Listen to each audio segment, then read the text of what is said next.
Good morning. Today we are going to go on with the timeline of life. It is such a great study. You're going to love it. Let's just take a minute and look at what we did last time. Can we see this? I'm so sorry.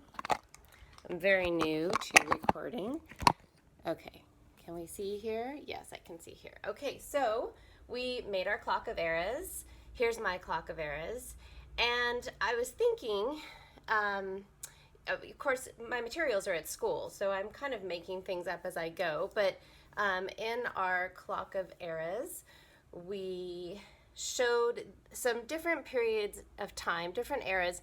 I'm going to take out a few of these eras where not a lot was happening. Well, very important things were happening. The Earth was becoming solid. I'm going to focus on the Proterozoic, the Paleozoic, the Mesozoic, the Cenozoic, and I'm doing it like this because I was thinking if you could imagine, instead of being in a circular shape, if they were lined up in a linear way. And now, let me show you that yellow Proterozoic.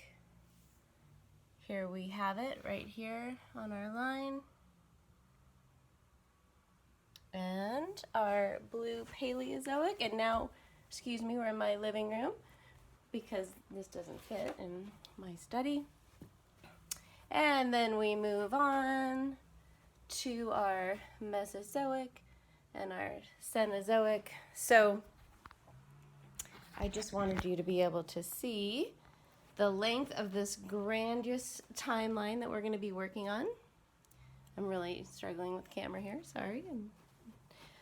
When we work on the timeline of life, we are going to use a blank timeline.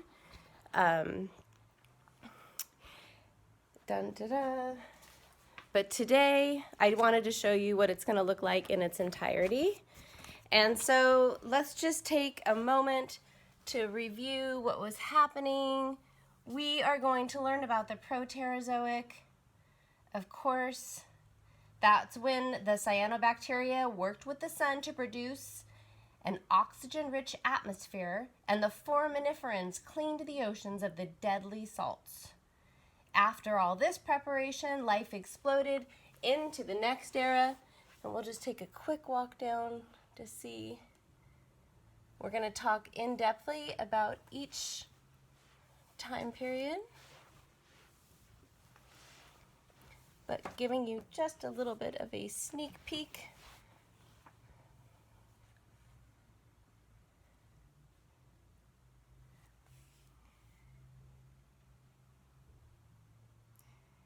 In the Paleozoic era, all the life of this era was in the ancient seas. At the end of this era was a mass extinction in which 95% of all life forms were wiped out. And after that, we will study in great depth the Mesozoic era. Am I holding that correctly?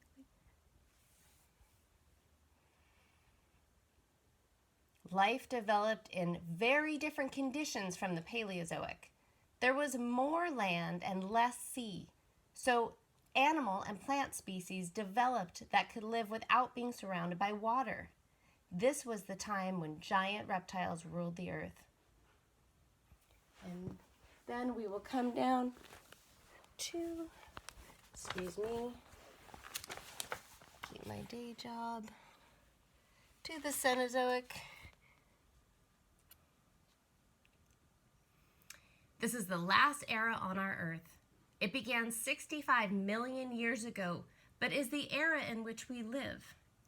It is colored green to represent new life that began to rule the Earth, the mammals. Its name is the Cenozoic. So that is where we're going to stop looking at the timeline for today. Well, not for today, for this short video. Excuse me, I am relocating to a chair.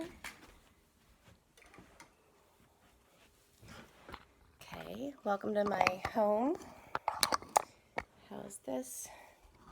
I wanted to share with you, we looked at this book, Life Story. It's such a wonderful story by Virginia Lee Burton. We looked at it after we did the creation story.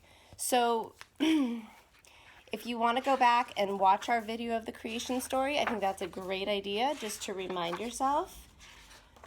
It has beautiful illustrations of the earth being formed and what was happening. But today, because when we were reading this in class, I stopped and told you I would start again when we got to this study. So I'm going through, and today I'm going to read just a little bit. Way back in time, when our earth was young, can you see? No life could have lived on it. Its surface was a red-hot sea of lava, and its center was white-hot liquid rock. Thick clouds of steam, dust, and gases hid the sun. Flaming hot meteorites from outer space bombarded it. Hundreds and thousands and millions of years passed by, and gradually the surface of our earth began to cool. As it cooled, it hardened into a thick crust of rocks. Rocks that have solidified from a liquid condition are called igneous rocks, or fire-made rocks. And so, just so you know, third years, you're going to be writing a report on all of the timeline of life. We're going to bring in information we learned from our zoology studies and our botany studies. Second year students, you can join us. Even first year students, you can join us. You're welcome to join us. I wanted to point out to the second year students, when we left school, we were studying the different types of rocks, and I even sent homework during the break that was optional to do different experiments with rocks. But I noticed in this book, and I wanted to make sure you knew too, that during the, well, it used to be called the Azoic. When I became a teacher 25 years ago, we made our clock of eras in my teaching credential program, and our Azoic was 6 hours. On this clock of eras, they've changed the name and the period of time is much smaller. And so it's good to understand that in science, things are still evolving as we're learning new information. Some things are given new names. But the most important part is that, I hope you can see that, but it talks about during this early time, which we are calling the Hadean, is when igneous rocks were introduced. Now, the next period of time, the Archean, which we called the Archaeozoic, and I had to remake my clock of eras because I needed to be current with the information. This is when metamorphic rocks were introduced. So I just wanted to make sure you saw that. Let me read. I'm just going to read a few pages. Slowly, the crust of our cooling earth began to shrink, and as it shrank, it wrinkled like the skin of an old dry apple. Of course, you remember that from the creation story. Except that our Earth's wrinkles were great high mountains, low valleys, and deep ocean basins. The ancient rocks were squeezed, pushed, and folded up and down. Heat and pressure changed them into another kind of rock called metamorphic rock, which means changing in form.